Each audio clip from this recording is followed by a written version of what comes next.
Dr. Huebner, natural transplants, speaking about the Norwood Hamilton scale, in particular, Norwood 5. So Norwood 5 is considered to be one of the more advanced stages in male pattern baldness. The scale goes from 1 to 7.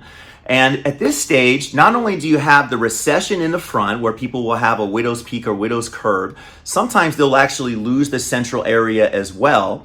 Also, they have a crown. So a crown of some kind, meaning a circular clearing in the back of the head or the back top of the head.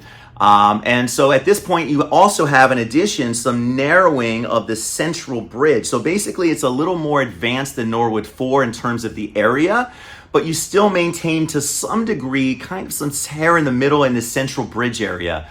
At this stage, certainly a candidate for a hair transplant, sometimes preventative treatments at this point as well. Every case is going to be different, but at this stage, a hair transplant is usually one of the most important treatments to getting your hair back at this point. There's no amount of preventative treatment that's going to bring back the hair follicles at this stage. If you have any questions, please reach out to us, 844-327-4247, or see us on our website, naturaltransplants.com, Norwood 5. Take the first step to better hair. Visit us at naturaltransplants.com.